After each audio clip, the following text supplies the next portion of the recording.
Hey, all you Hollyweirdos. Are you still up to go back to the mall and do some more shopping?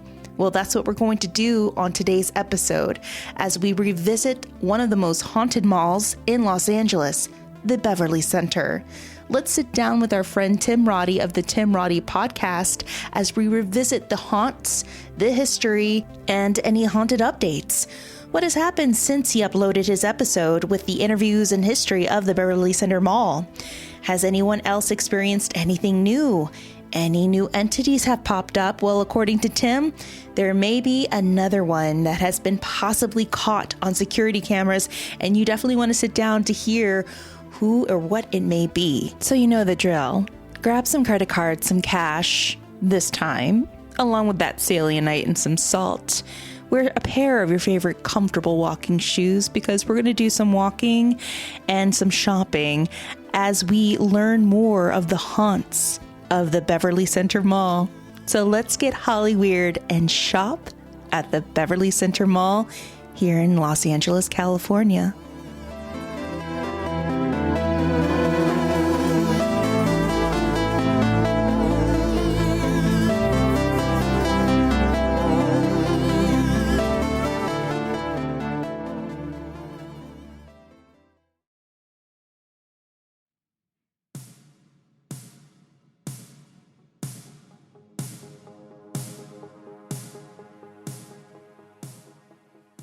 Hey friends, before we enter episode 104, part 2 of the Beverly Center Mall with our friend Tim Roddy of the Tim Roddy podcast, we highly recommend that you get caught up with part 1, just so you could get caught up with the ghost stories, the history, and the due diligence. Trust me, it is such a good episode. All right, guys, we have another huge announcement. Hollyweird Paranormal will be a part of the first annual PARAPOD Festival here in Los Angeles. It will be held in Santa Clarita from March the 31st through April the 1st of 2023. This is huge and we're so excited. So what is the PARAPOD Festival? Well, it's a festival that has something for everyone who's into the supernatural and of course the paranormal. There will be speakers and panels talking about UFOs, Bigfoot, ancient civilizations, true crime, hauntings, and also there'll be workshops on breath work, crystals, and stargazing. Not to mention the biggest cherry on top is an actual haunted house tour in a ghost town that'll be led by Ben Henson.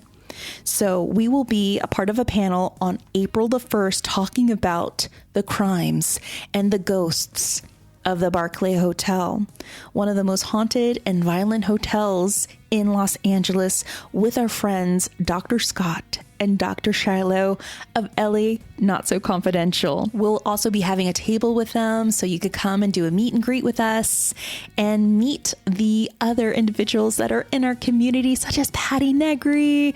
It's going to be so exciting, along with our friend Sydney of Beyond the Gravestone podcast. So where do we get tickets? Where do we learn more about the PARAPOD Festival? Simple. Head on over to parapodfestival.com to get more information and to purchase your tickets. There's still plenty of tickets for sale, and you definitely want to grab one before April the 1st. If you want to learn more about the festival itself, follow them on social media, then you can on Instagram at Parapod Festival on Instagram and Parapod Fest on Facebook. Now, you're wondering, where is it going to be held at? It will be held at the HYATT Regency Hotel in Valencia. So head on over once again to parapodfestival.com to get your tickets and to find out more info. And we usually plug this into our outro, but we want to plug it in right now. If you like Hollyweird Paranormal, please rate and review us on Apple Podcasts. It really helps us indie podcasters out. If you want to stalk us on social media, you can do so on Instagram and Facebook, along with TikTok at Hollyweird Paranormal and Twitter at HWP Podcast. If you want to learn a little more about our podcast, such as reading our bios or shopping our merch store, or joining our Patreon page for as little as $1 or more per month, you can head on over to our website, which is www.hollyweirdparanormal.com. Yes, if you can't get enough of Hollyweird Paranormal, then we highly suggest that you head on over to our Patreon page where you can learn more about what extra perks you'll receive when you donate to the podcast. You'll automatically be inducted into our secret podcast society of Saturday Night Ghost Club, which is a podcast where we actually interview friends and coworkers and acquaintances who have ghost stories to share.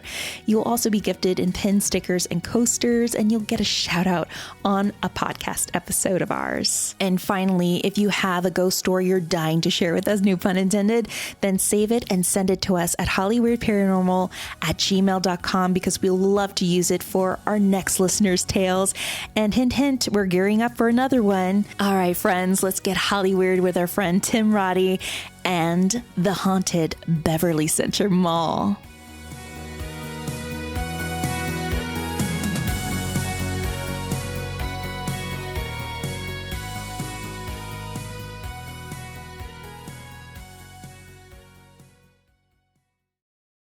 Hey guys, welcome to Hollyweird Paranormal Podcast. We're your hosts, Tammy Merhab Chavez. Hello, I'm Bryce Mitchell-Williams. We are greeted today by a wonderful guest. If you had listened to our past episode, we have Tim Roddy of the Tim Roddy podcast on our show today to talk more about the hauntings and the history and possibly the aftermath of the Beverly Center Mall, which is now the most haunted mall in Los Angeles. Welcome to the podcast, Tim. Ooh, thank you guys so much for having me, Tammy and Bryce. I'm so excited to be here. Thank you guys. So, Tim, since you've recorded that wonderful episode of your research, the history, the due diligence, the interviews of what everybody was experiencing at the Beverly Center Mall, like, what more do you have to bring to the table? Like, what can you update us on? Okay, so overall, kind of looking at it from a big picture, I think whatever was going on there supernaturally, it kind of shifted, at least for our sport. So there were things that had changed after, not necessarily the same experiences. So people haven't been hearing their name being called. They haven't really felt any like boxes being pulled out of their hand, like something that we had mentioned in the first episode. The energy seemed to mess a little bit with the temperature of the store and also just the overall mood. I feel like things have been kind of on edge. There's been a lot more anger, a lot more emotion just between coworkers and things like that. So I feel like it wasn't necessarily these one-off supernatural like experiences or paranormal experiences, that it's been more of just kind of the overall energy of the store. Or since July up until maybe November, we haven't had any issues with like the heating or the cooling, and then all of a sudden it would get super hot, like unbearably hot, and then the next day it would be freezing cold. And we you don't think it has anything to do with possibly the mechanisms of, I guess, the ducts in the mall, or possibly just anything that is mechanically related? There's always that possibility. Right. We had some of the guys from the mall come multiple times. I think they were getting annoyed with us. Just trying to figure out what they can do, just because even the shoppers were complaining. The clients were like, Wow. It's so hot in here. Oh, I bet. On a daily basis. So we had them come in a few days in a row, and they said that there was nothing that they could do, that it was kind of out of their control at this point, that this thing was controlled by the wing of the mall, and that nothing had changed. So that was really bizarre.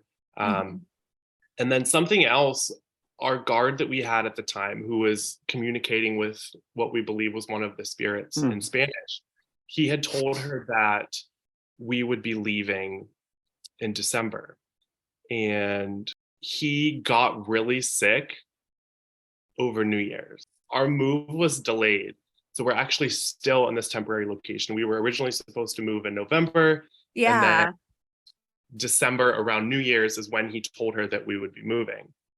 And he had a really interesting experience, actually. He never calls in sick to work. He has been there for like 2 years, and he had never called in sick. And he was out for like 5 days, and he had like a 103-degree fever. Oh my God. Oh my goodness. He went to the hospital, and they really didn't have an explanation. He was just like sweating. He just had this fever, no other symptoms or anything like that. And what's crazy about it is he kind of had this like vision, and he swears that it was that woman, the energy of that woman that was kind of put something on him, because as he was sweating, as he was kind of like coming down from the fever, he just had like this dream, and he could like kind of visualize her, like this woman. And he said that she was kind of a woman in white. Now, refresh our listeners real quickly on the woman in the store, because that one was such an interesting story that was not felt and spoken of by just one person, but several people that work with you. Are you asking about the woman in white, like in the lower levels, or the one pertaining to our store? Oh, the store. Oh my God, there's more than one. I forgot. Like, how many are there? Oh my God. They're just woman in mall white, walkers. the woman in Yeah. heels. No, they're The woman with the just mall shopping walkers bags. the whole time. Yeah. Oh, our Skechers, we're fine. Okay, so the woman in our store was kind of like the main character of this whole scenario. So she was the first one that we discovered back when we were moving in. The very first day, my coworkers had heard some heels walking down the hallway by our back door, and it's like concrete. So he could hear heels, and the way that she walked, it was going from one end of the hallway to the other, and there was nowhere else that she would go, and no one passed by, even though that they heard the sound of the heels continuing down the hallway. So that was the very first experience, and you're just kind of like, oh, well, you know, it could be something else or an echo. But then when that would continue to happen, that's when things got weird. And we heard them in other areas in our stockroom, for example. So we had one of our managers, her cousin is a sensitive, and she had never physically been to the store, but we would send her pictures and videos, and she would FaceTime with my coworker, and she was able to tune in, and she, without knowing any of the details of the things that we were experiencing, she was able to tune in, and she said that there was a woman wearing a red dress and heels, which was super creepy, because then that confirmed what we were hearing, the heels walking on the floor. And we dug for a little bit more information. She said that the woman was of, I think, Mexican descent, and she spoke Spanish, and she was wearing a red dress. And we tried to get what era, because that would help us to try to dig to see if there were any deaths in that area or just in the mall in general. And what we gathered, it was probably like in the 80s or 90s. Like, it didn't seem current day based off of how she was dressed. And that she was kind of hanging out in our fitting room area. There's like a hallway before you walk back into the stockroom, and that she seemed like she was waiting for someone, or just kind of passing the time. Huh. Oh, wow. Yeah. And the woman downstairs, that's just a completely different entity then compared to this one that is upstairs. Is that correct? Yes. So this one, I actually want to try to learn a lot more about, because apparently she was captured on video footage. Stop. No way. Someone that works at the mall that I know said that she was captured on video footage. And Oh my God. And apparently that she saw it with her own eyes too. No. Is that like security footage, or someone like had a phone, or? I believe security footage. Oh I'm my not God. sure. But apparently this is the woman in white. So we have a woman in red and then a woman in white. Oh, it's so Alice in Wonderland. I live. No. Oh my God. Because I kept on thinking about the woman in red that I kept on hearing the story about, but yeah, this is a different one. That is insane. Oh, it's always a woman in white. That she was seen in the valet area. So the lower, like the ground level of the mall. Wow. Now we have the woman in the red dress, the woman in white, and I'm trying to remember if there was another entity that the Foot Locker entity. There's another children ghosts, right? Your favorite, Bryce. Yeah, hard pass. Absolutely out. The people in Foot Locker were experiencing other entities as well that didn't fit the description of either of these women. Is that correct? Yes. So apparently I've heard, and I haven't talked to them directly, but employees from Foot Locker would come in and that they would notice that the shoes were on the ground and that there was no cleaning staff or anyone that had put them there. And when they were leaving at night, everything was put in place. So I guess this would happen pretty often, to where they would be surprised coming in, noticing that there was something weird going on, and that shoes were kind of ending up on the ground. Oh my God. But if a ghost was like making my job more difficult, I would lose my mind. I know. Like do whatever you're going to do, but do not move the inventory. Like absolutely not. That is like a hard pass. So after our episode, I had a message from someone who used to work in that Foot Locker, and I'm going to read what he wrote. So he said, everything that Tim mentioned in his episode is absolutely 100% correct. There is something weird going on in that mall. I worked in Foot Locker between 2011 and 2013 or 14. I was always the one that was in charge of opening. I was the key holder. And yes, we would see shoes everywhere. Primarily, the shoes from the children's section were mostly on the floor. People from my closing staff would state that they would swear to me that they would see all the shoes against the wall before they locked up and left. One of them in particular, part of the closing staff, mentioned that one night it was her and another worker, and they could have sworn they saw or heard what sounded like children running around throughout the store. And it was very odd because obviously there's no one in the store. It's locked. So I just felt that that was really, really crazy how that correlated with our experience. But yes, that place is 100% haunted, and it makes sense now because of that theme park. And you are right. The Beverly Park was a place that once stood where the Beverly Center stands to this day. And it was a beautiful and popular park back in the day that inspired Walt Disney to create Disneyland here in California. That's crazy. I know.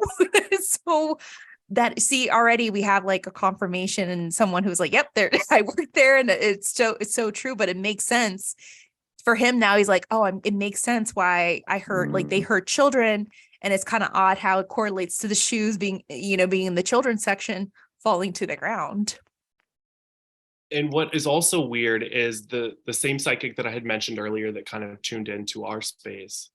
Aside from the main woman in red, she picked up on 2 children also. And she was able to describe them. One was taller than the other. One was wearing like a blue striped shirt, like probably between 9 and 12, I think she said. And that they would hang out in certain sections of the mall. Certain sections of the mall. And then she was more particular with certain sections in our store, like our water fountain in the back and especially towards the entrance. And something else that was weird is the energy that she picked up on the children was that they were more like passing through. Like they weren't necessarily stuck there, that it just seemed like it was this area of people coming and going, more like how you mentioned before, it being like a playland or something, kids were playing jokes and things like that. Right.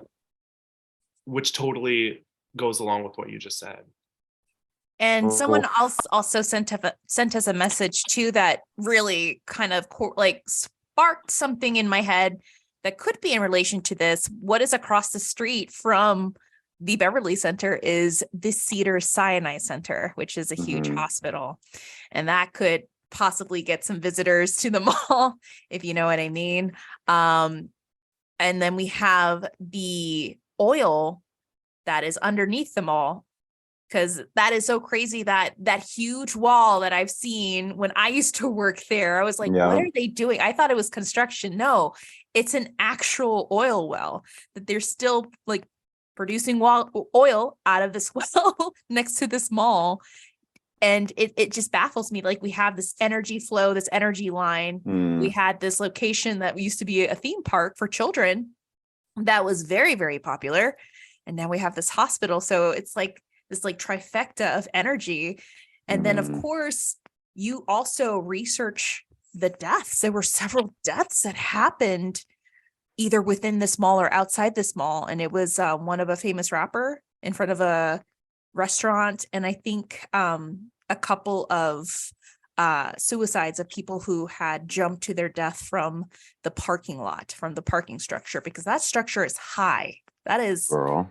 yeah, yay high. Yeah, and I was told that's why they put kind of the design with the new refurbishment, like how it kind of has that design so people can't jump. Oh, Side because you were way- trying to find, yeah, because I remember you were trying to find more research on people who have jumped. And I think through security guards, you were like, no, they have, but because, you know, the mall does this great job of hiding things that you're like, actually, this is a reason why, yeah, they put those things in place. And then as of recently, you even mentioned there was someone who passed away who took their own lives inside of Forever 21 too. And that was, and you were there, you were present when that happened. Yeah, I was actually working that day. Oof. Yeah, it was, I remember seeing that on the news. So it was an executive from Forever 21 who went in there one morning and didn't come out. So yeah, I remembered like when I went there a couple months later, like that dressing room was completely closed off because that's where he ended his life apparently. And workers there, Tim, I have another message for you. So a shout out to Millie, who used to work at Forever 21. She writes, you know, I usually don't like working retail, but this retail job I really didn't like. And it wasn't just the customers. It was actually because there was some weird juju that was going on there in that mall. We always had a bad feeling in those dressing rooms, and especially in the stock room. No one wanted to be by themselves, closing and cleaning up in the dressing room area, and also restocking by themselves in the stockroom area. After the passing of that executive, we started to feel very depressed around the dressing rooms. So we don't know if he's still lingering around or if there's a residue of him that's still there. But ever since then, we just don't like being around the dressing rooms. Yes, you were right. The dressing rooms were closed for a very long time, but now they're open back up. And we still get this nasty feeling every time we pass by those dressing rooms. I still have friends that work there, and they still feel a sense of dread around that area. Millie. That's pretty intense. Yeah. I mean, like the feedback from that episode is just unbelievable when I was looking through these messages. And I mean, you have literally people, former workers validating like what they felt. And I guess that if it's like this justification that you definitely delivered, like, no, I was right. Yeah. I knew it this whole time. Like, I didn't like this location of the mall. People were even commenting about the elevators. People hated being near the elevators. There's something about the elevators that they didn't like. So I wasn't sure if you heard any stories in regards to the elevators as well. Well, there is one horror story with the valet escalator or elevator, and that's just because it stops working randomly. Super creepy is it goes from 0 to 7, and there's no in between floors. So there have been times when my coworker has been trapped in it, and it's just like turned off, and you're stuck there. And then my God. So that is scary in itself, and not super paranormal related. So since the podcast, has there been any updates, but has it just been quiet, or has anyone else felt or seen the woman? Was it just the security guard that just went to the hospital and had that terrible bout of sickness? So like I said, overall, it feels like the energy has just changed. It's been interesting because we haven't really gotten any direct communication through the smells that we had before or hearing our name being whispered. It's just seemed like the energy overall, it seemed more on edge, a little bit more angry, people just being a little bit upset overall. So I'm really interesting to see how it changes. I know the next retailer that's moving in soon. So I'm excited to see. It's supposed to be Mango, and they're supposed to be moving in. So I'm curious to see, with all of the construction, if that kind of brings up anything again. Are you guys Well, it's moved just out? so much. Oh, Not yet. So it could be like any day now. Hmm. So it's really like the last few days, but it's really been interesting looking at the whole time we were there since July, like the first half, and how it was so different than the second half. But I still believe that there's a lot going on there for sure. Well, I think and with so much transition coming, there's just so much that's like churning up right now. So it makes sense that like there would be a different energy now as things are like transitioning through. yeah, absolutely. Yeah. I want to go back to the security guard who was sick, and from what I'm feeling, like what could possibly happen is he could be a conduit to what this woman went through. It could be a possibility that he got sick because he's reeling or feeling the motions of what she probably went through before her passing.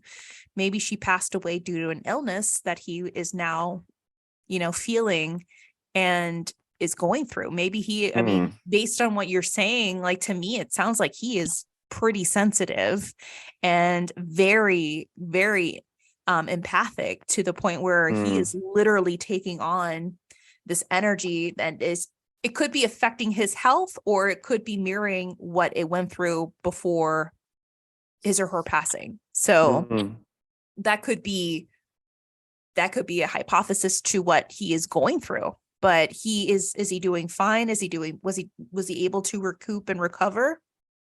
Yeah, he's totally fine now.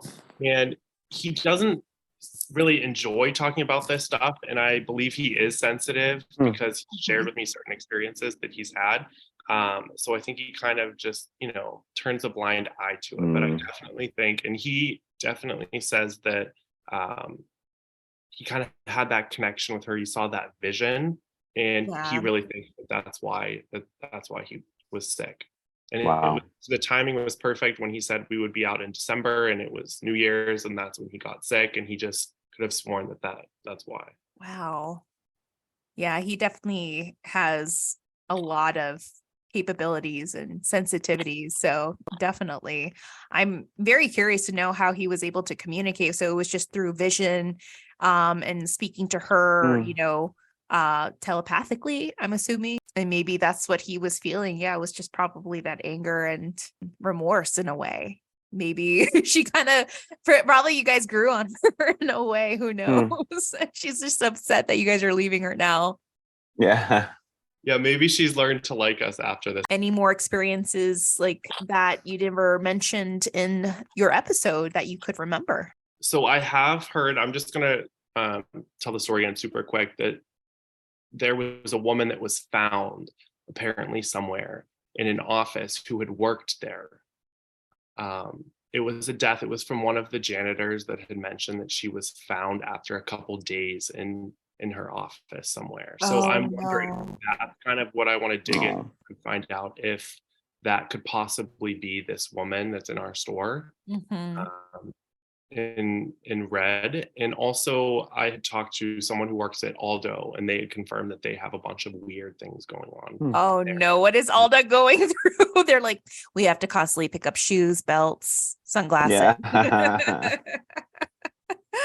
What is Aldo experiencing there? They just said late at night that it gets really weird. People don't want to be on the sales floor, and they feel like they're constantly being watched. Oof. And like, again, ghosts, like, sales jobs are already hard enough. Like, don't make it more difficult than it already is. I was going to say, someone after you posted the podcast, someone reached out to me, and she may have reached out to you too. I was reading it, and she said that she is sensitive and that she came to the mall a couple months ago. And as she was walking past our temporary store, that she kind of had this nauseous feeling and felt a little uneasy, and that she felt the same way outside of Gucci too. Interesting. And they're all on the same level, right? They're all on is it the 6th level? Where we've had all of this activity, this is the 6th level, and we're normally on the 7th, which I personally haven't experienced anything on the 7th, but the area of 6th seems to be like highly concentrated with where we're at. It's so fascinating that everybody has had some sort of weird experience there, and then other people didn't, but it's really interesting to see and hear like the messages and hear the stories of what people felt when they used to work in those areas. I worked in Bloomingdale's from 2000, when was it, 2009 to barely 2010. And yeah, there were some of us that hated closing because the mall took a different like atmosphere and feeling. Like it just felt like, okay, it's your time to go. Like you got to get out. Like it's time for you to leave. You know, this is going to be my space. You kind of felt that way. And it's just really interesting to finally hear, like, there are some people who had pretty elaborate experiences within the walls of that mall. I also read too that there was another passing that was, I think it may have been either outside of the mall or in front of it, or I think near the Valley area once again, that it was the hit and run of the co-host of the podcast She Rates Dogs. I believe it was like, yeah, it was in 2019. He was hit by someone who was driving a BMW, and the driver stopped and then continue moving on. And ever since then, they haven't been able to capture the driver. But the poor gentleman died in hospital just shortly after he was hit. So if you're listening to this episode, turn yourself in immediately. Seriously. But yeah, we're on that case. But yeah, it's just like, it just amazes me how much just occurs in and around this one area. And I'm wondering, like, what could that be? Like, what is it, just attracting all of this negativity? Is it just the people that is there creating this type of energy? Who knows? And I'm even super curious about the ghost wing part of it too. Oh my gosh, talk about the ghost wing, please, because this is like really interesting. Ghost wing. So I found out that there's this whole half of the mall that's completely closed off. It's been my mission to try and see it. So getting around the mall is a little complicated. So using my head, I was trying to figure out, now how can I get to this part, go through this back hallway, and I end up finding a way. It's on the 8th floor, and I walked back there, and basically it's the old food court. There's an outdoor patio too. I had never seen the mall before it was recently renovated. I think it was like 2015 or 2016. Yeah. And I've never seen when that part was open, but for the last almost 10 years, this area has been completely blocked off. And when I went back there, it was all empty. It was nighttime, so you could see the whole city. They have these big, beautiful windows. There's these skylines above you. And I'm just thinking, why has this area not been used for almost a decade? It's beautiful. And one of the common complaints about the mall is that there's no food there. There's a Starbucks now, and there's a couple other coffee shops and things like that. But I'm just curious as to why they wouldn't develop it. I remember when I was there, I ate at a Sabraro's when it was open. And then literally, like, I think it was in late 2009 when they finally closed the food court. And they're like, oh, we'll open in 2 years. And it's like, sorry, 2 years too short. I guess it's because it's 2023 and they still haven't even opened it. But I'm so surprised, given that, I mean, that is part of a tourist destination. There's a lot of tourists that, go over there and shop, and they can't get anything to eat, so you have to go across the street. I believe that there used to be a Barnes and Noble across the street. I don't know if it's still open, and a TJ Maxx and Marshalls and a Soup Plantation. So we love Soup Plantation. I know, seriously. But yeah, I remember it was just a couple of coffee shops. Shout out to Coffee Bean and Tea Leaf for making my medicine balls when I still had to go to work sick. Yeah. The joys of working in retail. I'll never forget. Thank you, Bloomingdale's. Yeah, deep. But Tim, we can move forward into your podcast. Tell us a little more about the Tim Roddy podcast, because I've been listening to a couple episodes, and of course, my favorite one is that one of the Beverly Center Mall, of course, the hauntings, but you also invite a lot of spiritualists and crystal healers and psychics onto the podcast. What made you want to start this podcast, and what inspired you? Well, thank you. Mm-hmm. So basically, this started in 2020. It was kind of like my COVID project. Yeah.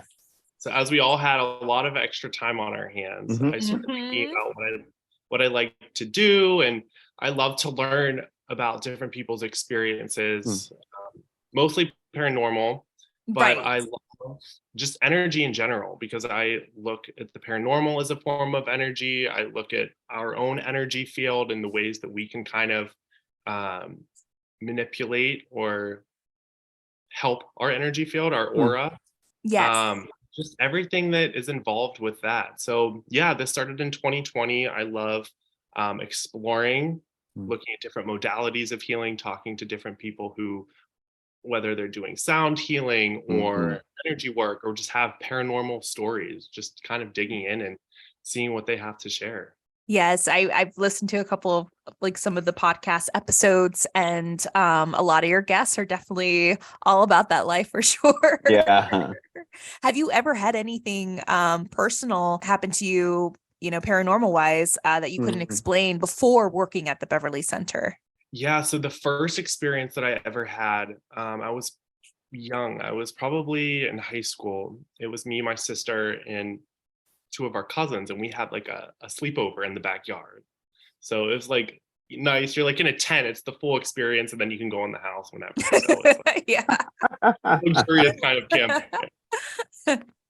So we were just taking a bunch of pictures, and the next day, as you do back in whatever year it was, you kind of plug in the cord to the computer, and then you have to upload them to the computer. So you're like looking at them all, and we saw like a ton of orbs. And I know a lot of times it can be dust or just things like that. So we're scrolling through, and immediately we look to the desk, and there's like a cup with pens and pencils on it. And immediately it just starts spinning on its head like this, just kind of in a rotating motion. And the pens and pencils would have fallen out. There was no one touching the desk, and all four of us saw it. So that was like the first moment I've ever had a super like unexplainable encounter. Yeah. So yeah, that's kind of what I've always been interested in, this kind of stuff, but that was the most like surreal moment, especially when you experience something with some other. Yeah, you're like, it's happening. I knew it. It wasn't just dust. It's happening right Yeah. now. What you thought could have caused that? I mean, was it the house or possibly a No, I don't spiritual think it was the passerby? house. Actually, my mom was kind of in the hallway at the time, and we were just talking about the orbs, and my mom said, "Oh, that's your great grandmother like looking over you." Oh, It was really touching, and it never felt weird. It was actually in my bedroom, because otherwise I would have been super creeped out and never wanted to see it again. So honestly, it felt really nice, and I do believe that was it. But yeah, so that's kind of what that was. A few other experiences. I was driving close to Griffith Park one time, and I feel like I had like a weird time slip that happened. Oh, I my love hearing God. these types of stories. I love hearing about these types of stories. Go ahead, please. So I'm leaving work at a different mall, the Glendale Galleria. Yeah. Maybe that could be the next episode. Yeah. Yes. But driving home, it's after like 10 p.m. I just got off of work, and I am going onto the on-ramp, going south on the 5. So I'm about to turn onto the freeway, and I notice on my right side that there's this old vintage car. It was like purple. It was probably like from the 50s or something, a huge like boat-sized vintage car. And it continues straight, and I'm in the turning lane about to turn onto the on-ramp to the 5. Yeah. So it continues to go straight. I'm not thinking anything of it, and it's a long on-ramp. So I'm driving probably 30 seconds. And as soon as I merge onto the freeway, I keep going, and I notice that the same car passes me by on the left side on the freeway. So weird. And there's no other way that this car could have gotten onto the freeway. It was the same exact purple car, and it passed me by. Oh. Like, what And are the odds to see that type of model, color, and style? And like, wait, I just saw that car. Mhm. I remember even looking at the license plate and I was freaked out because it was like the same thing. Like the letters were, the first three letters were the same. So I was Oh, so freaked out. Mm-mm. especially like to experience that while you're driving. Like, am I safe? Like, what is happening? I know. Am I in another version of Jeepers Creepers? Like, what's Yeah, like, going oh on? God, just like take my car, it's fine, whatever. Oh. Yeah, Griffith Park is another different story. I mean, it takes on its own character late at night too. Yeah, I used to go to a couple concerts and like I would shoot the shit with my friends, tailgating after the show, and then once you exit, it's the oddest thing. And when you Mhm. see a fog roll through that park, it's even more eerie. Yeah. Oh Have you yeah. guys had any experiences there? I haven't had any experiences there in Griffith Park. But you just feel like there is something there. I've Mhm. shot a commercial and I shot a movie there. I worked wardrobe and we were there like, I mean, we're doing the night shoots, and there was one particular night where we had the fog come in and it just takes on this different life in that area. You just Mhm. felt it. People wanted to leave super early. They're like, can we hurry? And it wasn't because of the fog. They're like, I'm done. Like, I don't want to be here anymore any later. Like, we're done. But I think it's the haunted hayride that they have over there at the park. Is it there at Griffith Park? When they hold the haunted hayride, I I don't believe. remember. Yeah, it's the old zoo, kind of the LA haunted Yeah. hayride. So I don't know if you remember Chantal Bryce from Ada. Mhm. Yeah. Yes, I So do. I had an assistant, Chantal, who was just amazing. And the girl, like, man, she had 3, 4, 5 different jobs. The girl hustled Yeah. and she got a job doing the haunted hayride. So she was one of the scare actors and she was portraying there's a storyline in the hayride where you pass a specific tree in the park, and it's a story about how these girls were found hanging in the tree, and their spirits are trying to avenge each other's death, and they come out with knives and they try to like scare you and try to kill you. So she's playing one of these like zombie girls, and she said that it was 2 teams. It was 3 girls. They both had teams to kind of like rotate certain nights. So one of them would get a certain break. And she said that the first group went up first to act that one night to dress up as the girls. And then she would come in and one of the girls told her, yeah, just don't be by yourself behind that tree. And she's like, why? She's like, I don't know. I felt someone tapping my shoulder and I heard someone calling my name behind me when I was getting ready to do my scare. And I turned around thinking it was my castmates and they were way ahead of me. So she was like, I don't know who was behind me. I don't know who was tapping my shoulder, but it just freaked me out. And so Chantal thought, oh, probably she was trying to scare her. But it turned out that while Chantal was about to go out to do, her scare for the next ride that was coming through, she said that she felt as though someone was behind her, kind of tugging on her hair. So Mm-mm. she was like, nope, no one was behind me. And that was a nope. I think like I was done for the night. I wanted to like leave. I wanted to get out of costume, but that was it. But she was like, yeah, I felt that. Like it wasn't a joke. That was real. There's Mm-mm. something in that park. So yeah, I mean, it could be, something that had been there in the land way before it became Griffith Park, or it could be something else. Mm. Who knows? And I forget the complete story, but I know that they mentioned back in the day when it was like more farmland that there was a curse that was put on the land. Yeah. And the only other experience I have, it was in Los Feliz, which it was kind of nestled up close to Griffith Park, was Yeah. that Walt Disney's house. Oh, wow. Went on a tour there last year. And while we were on like this guided tour, we were upstairs in one of the bedrooms and there was a Mhm. man next to me and he felt a tap on his leg. Oh, And he wow. thought that it was me and he didn't say until we were all outside, but he was like, oh, you tapped me inside, right? Because I was standing right next to him. It was a small room, so we were all pretty close together. And I said, no, like I had never touched him. And he said that he definitely felt someone touch him. Oh. Oh, no. See, now this should be your next episode, Tim. Yeah. You gotta do the research on that house. Oh, that's We'll right. have to all go explore it. Yeah. No tapping. No, Walt Disney, leave me alone. No, go back to Disney.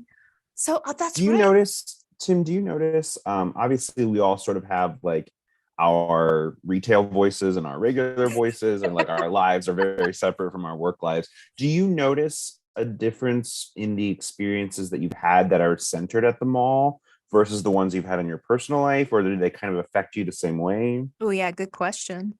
That is a really good question. Guys, stop. It's Walt Disney. I feel like at work, it's been more of just the energy. I feel like I'm not really paying attention. It's almost like I have blinders on, which I know for a lot of people, that's when they have the experiences, is when you're not really paying attention. But out of everyone in the store, I actually had the least experiences. I was most interested in the least experiences. So I'm constantly going up and asking people, oh, what did you have happen? So I think it was more like blinders. Even though I was interested, I didn't have the most direct experiences. And then something else to relay it back to the woman in red, the woman that we had in our store, that we found interesting, was that she spoke Spanish, and that most of our staff speak Spanish. And the people who didn't have many experiences also didn't speak Spanish, which is pretty interesting. That was my next question too. Yeah. I've been doing Duolingo for almost 2 years, so like I'm pretty fluent now. Fine. I gotta hear this. I gotta hear it. Can you share a sentence with us, Bryce, so that you learned? No, absolutely not. Deep, hard. One time, this is a completely unrelated story, but I didn't fight with my ex-boyfriend that often.